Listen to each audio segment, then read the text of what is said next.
10, 9, 8, 7, 6, 5, 4, 3, 2, 1, 0. We have ignition. Hey everyone, and welcome back to Kerbal Space Program RP-0. We are picking up yet again with our shuttle crew. Still not quite in orbit. They made, 3 passes last time. We are currently on our 4th pass of an estimated 5, maybe 6. We did not adjust our periapsis up, so we were still coming in at about 87 kilometers or so, which really, we should have retracted those solar panels. In retrospect, that was kind of a mistake, but basically we just belly panned it and we're able to sink that apogee down really, really well. We're on our way back up now, and it's down to just below 600 kilometers. I think we ended up with it being right around 500 some odd kilometers, opening up the bay doors for just a little more drag, because hey, why not? At this point, we probably could have adjusted our periapsis back up to 90 kilometers and done one more pass, but I chickened out. So we're going to light the OMS engines and push ourselves up to a 541 by 151 kilometer orbit. This crew finally, after several hours, is in orbit, and then we're going to once again light those OMS engines to drop our apogee down to around the 300 kilometer range. This puts us within the range where we can start waiting for rendezvous. We'll just let the timers tick by as we wait for our rendezvous, our intersection nodes to be close enough, and then we'll just light the OMS engines to retrograde and get it down to about 16 kilometers. We'll plot another node a little bit further around to dial in the rest of this. Just bleed off those last 16 or so kilometers very easily in, well, not all that easily. A lot of pressing random keys and trying to figure out which way is which and how to do this. And it's also at this point that we remembered we burned off our nose thrusters for articulating aft. So we have like no brakes on this thing.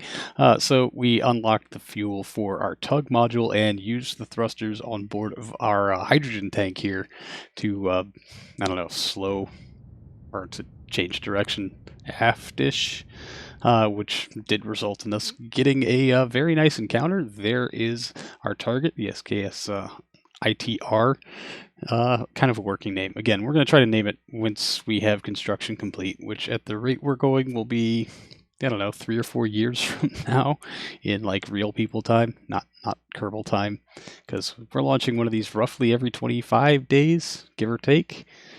So we are finally within range. This is very, very sped up footage, but the frame rate was absolutely atrocious. But we soldiered on, fought through the worst frame rate we've had in a very, very long time to eventually get ourselves at a place where we could start to line up to dock. We went the lazy way and just rotated the ITR to kind of match our alignment coming in, so we wouldn't have to like go past it, then stop and start to inch our way back, because, well, we don't have any real brakes. So that was a much more difficult option this time. But we are starting to make our final approach, and I think even with this sped up like 16 times, it is approaching real time, kinda, and I will blame the frame rate on our terrible docking this time. It did not go very well, but to be fair, we are kind of coming in at the minimum point of mass now, whereas before it was a little more centralized.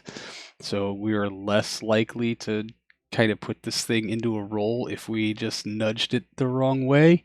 But as will be much more apparent here now, the footage is sped up to what is basically 4 times real speed after applying a 16x multiplier to the footage itself. And you can kind of see how just all these little nudges do actually set this thing spinning, and that's why we have to keep adjusting our roll heading to compensate for this. And the magnets aren't quite enough to offset all the mass that they have to lug around in order to, get a magnetic dock, or at least, kind of pull you in for that last little bit.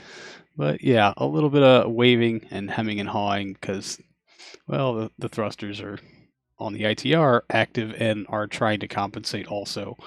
This is, telling it to aim at target and control from here, from that is, works sometimes, but when you've got heavier things and, stock SAS just is the overcompensating nonsense that it is, it tends to just leave things swinging around in the breeze and nigh impossible to get a latch on sometimes. But there we are, finally docked.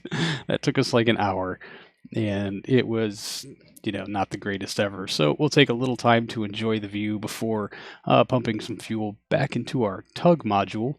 We do have one more stop left for the shuttle, but before we can do that, we're going to get rid of this big old Coors Light can of liquid hydrogen. We're not really going to dock it in the appropriate place because this one doesn't have the radiators and therefore is not technically rated for deep space flight because it will all just boil off. In fact, I want to say at least an eighth of it has boiled off already, and it's only been a couple of hours that they have been in flight. So we are actually going to dock this along one of the life support pods here and use it as a top-off canister because even though we have radiators and cryo-insulated packaging for these fuel tanks, there is always going to be some amount of boil off. And so we'll just keep this one on hand, even though it's going to boil off faster than everything else. Maybe it will have enough on board to kind of top us off as we go, or at least, help keep things cool, or help keep the fuel where it needs to be, which is, on the inside rather than on the outside. And plus the frame rate was terrible, and I was tired of hanging out here trying to deal with 2 or 5 frames a second. So yeah, that's exactly where we're going to leave it. So we are going to jump now back out to our crew in low lunar orbit, having satisfied their contractual obligations, even though the timer never actually, it said reach specified orbit 2 days and 22 hours. That never ticked down, even though we have the rest of the check marks made. So, yeah, I don't know. It could be because this is not technically a new vessel and therefore doesn't actually count, but we're going to just go by the spirit of the contract and not some of the ridiculous verbiage. So there is our inclination change and a custom window editor that I brought up for absolutely no reason whatsoever, and was paying such attention to our relative inclination that I didn't see to close it for quite some time. So now we just adjust our orbit to try to get ourselves into a nice intersect after a little while. Hopefully we can dial in that separation closest approach. Currently we got it down to about 11 kilometers, so this is really just kind of a scratch and repeat of what we just did with our shuttle, but a slightly different context and with much better frame rates. So there, our separation closest approach down to sub 200 meters, which is perfect. And we will make our approach to Hotel Coast Cosmos, and this is going to be a very quick stopover. We are basically going to refuel and move the entire crew over, so we'll be hauling 5 Kerbals back, and then make the shot for Earth and try to get them back to Kauai Potato Station while we have that shuttle waiting at the ITR. Then our shuttle, the SKS, is going to move from the ITR to Kauai Potato Station, pick up its wayward crew by having them jump the void and climb aboard through the exterior hatch, because we can't dock the shuttle at Kauai Potato Station because we lost our docking adapter. And yeah, then they'll push for home. So that is our grand mission plan, I should say. And this is me just being really bad at docking. Oh, that looks like it's fine. Nope, you're way off. That looks like it's fine. Nope, still way off.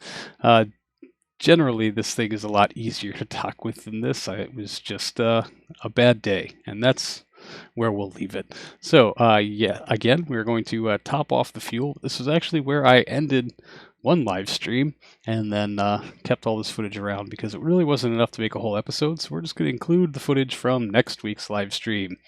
last week's live stream, where we have completely refueled the Nemo spacecraft here and are going to make our burn for Earth. Really, we should have waited just a couple of weeks' time to where our inclination would better match up with where we're trying to go, but we've got plenty of Delta V, so we just decided to use it and go on ahead and get this crew home.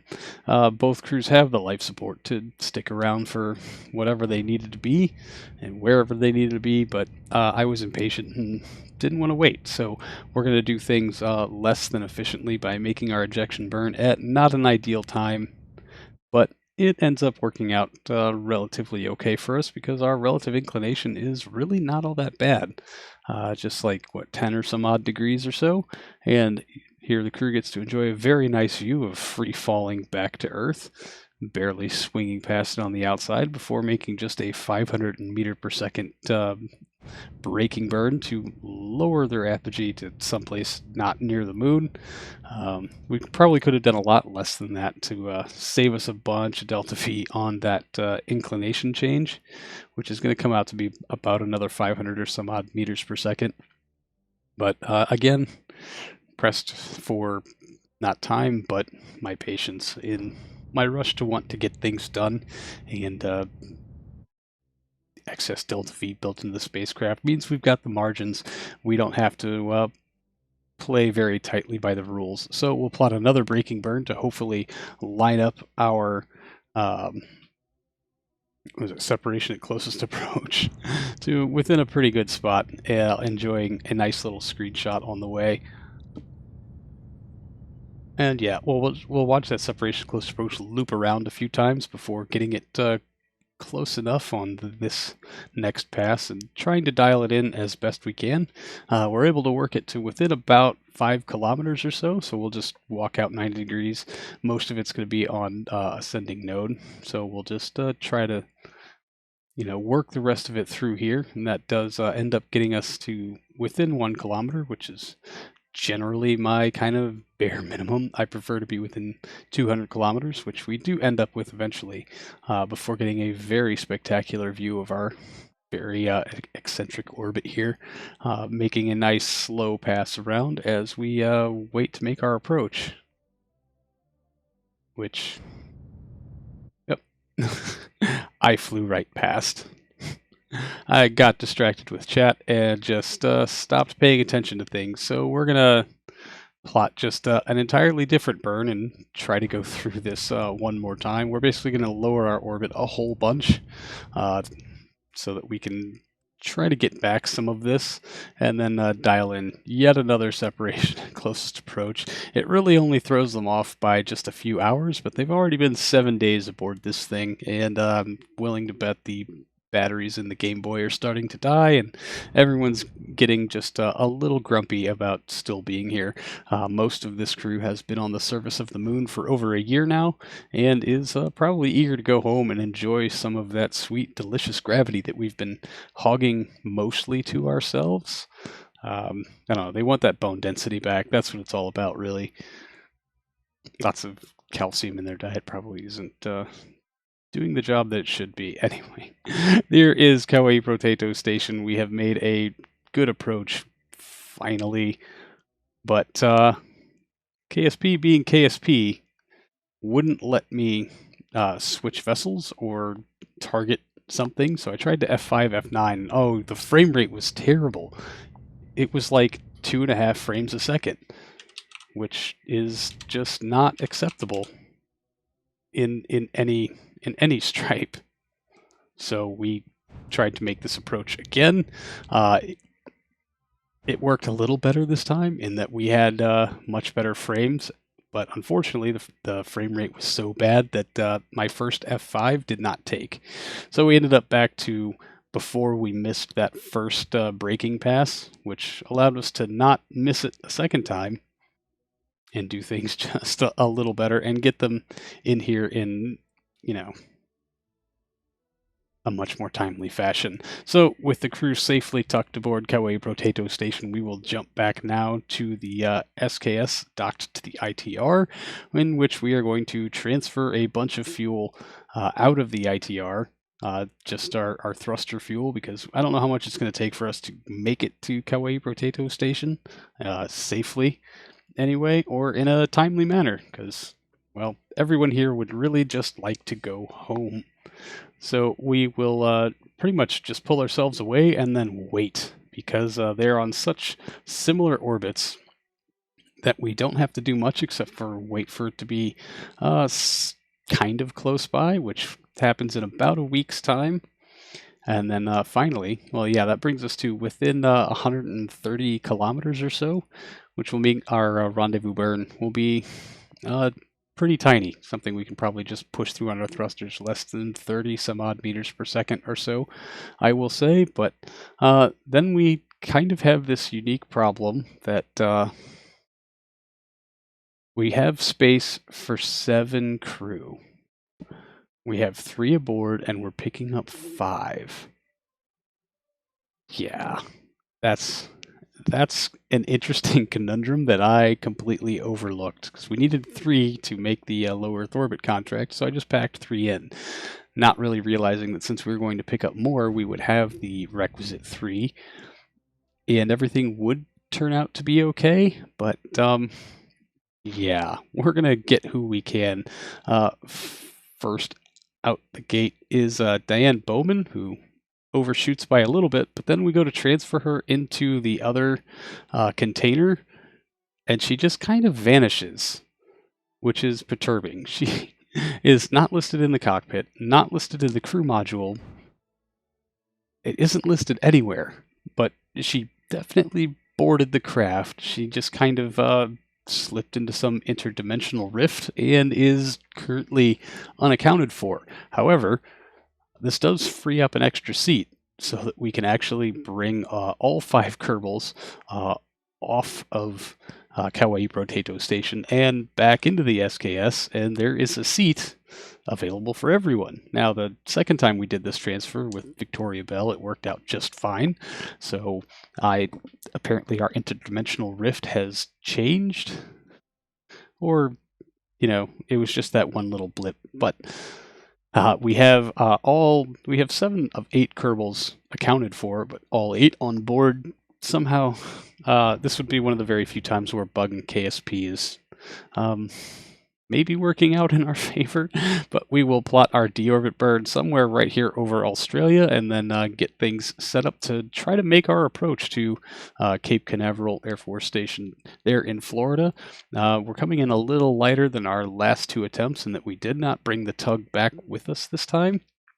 But we do need to deflect north just a little bit, and also vent out our excess fuels, pump what we do need to keep aboard aft, so that we can do this. When it turns out, yeah, we're coming in way too high, so we're going to just try a little stunt flying here. It does end up costing us 2 of our main engines, but we were able to push ourselves low enough into the atmosphere to get some very nice flamey effects, at which point I thought, oh hey, we're doing great. We are absolutely on course. There's Florida, and there's Florida. There's Cape Canaveral. We have just blown past it at 3.5 kilometers per second. At 30 kilometers altitude, we start pulling some very serious S-turns, trying to reduce this speed so that we can make an about face and try to bring some of this back. Although the hopes of this crew putting it back down on dry land is slim to none. But I will turn you over to Old Me for the rest of this landing procedure. 3 clicks. We gotta come out of time warp. It's time to start prepping for this. The inevitable, because, yeah, we haven't... Quick load. I don't think you can do that while atmospheric. If you try to land it like a Cessna. Yeah, I mean, fair.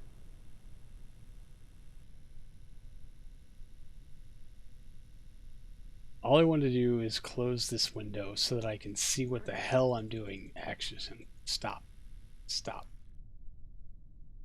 Jesus fucking Christ. Nitrogen tetroxide. Dump. Q. Dump. Dump. Ox. Dump. Dump.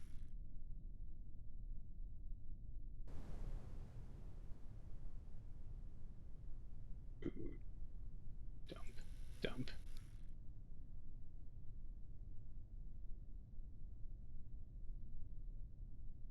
Water's the big one.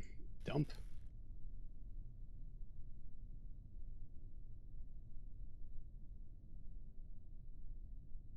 Okay. We've cleared what we can. It's definitely going to be a water landing. We just got to try to keep our speed up-ish. 2.8 kilometers up.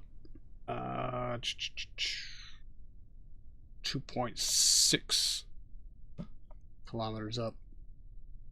1.5 across the ground. We need to build a little more speed because we're coming in really close to stall.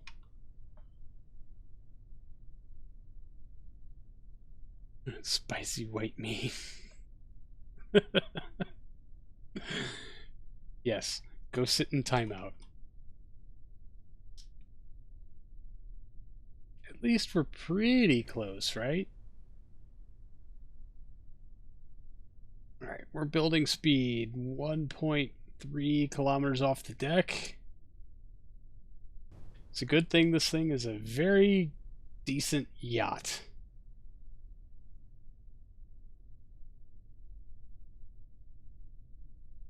Base cam 500 meters.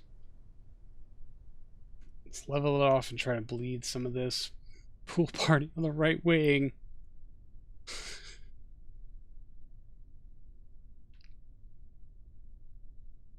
$200 meters. We're going to stretch this out as best we can. It's our rate of descent. -3. Acceptable.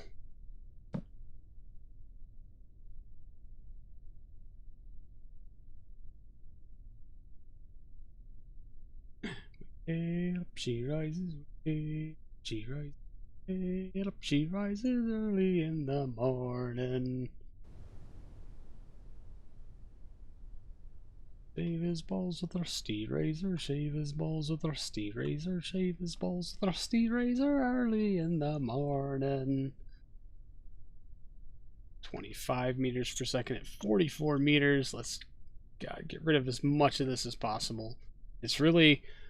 what matters most is this vertical touchdown speed. If we can keep this in check, we will be A-okay. But I would like this surface speed to be less than 100 by like a lot. 20 meters off the deck. 106 across the ground. Oh, there's a splash. She's down. Hooah! All of them are safe, if not a little bit pissed off. Yep, there you have it.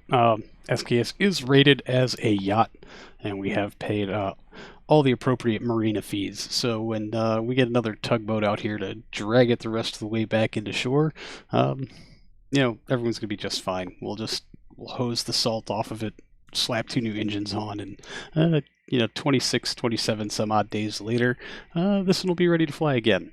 Well, not this one specifically. Canonically, we have 3 SKS craft ready to go at any given time. This one will just take a little while longer to retrofit, but that's fine, because I am very ready to take a break from doing these shuttle flights for just a little while. Maybe we can focus on something else for just a tiny tidbit of time while we wait to get the rest of this ITR program up and running. So we'll leave the crew here. They are all safely recovered. All 8 of them, it turns out. Bowman was back from her temporal rift and is safely accounted for within the astronaut complex. You'll be happy to know. Anyway, that's going to do it for this episode, everyone. Thank you so much for hanging out. I really do appreciate it, and I will see you all in the next one. So until then, see you later.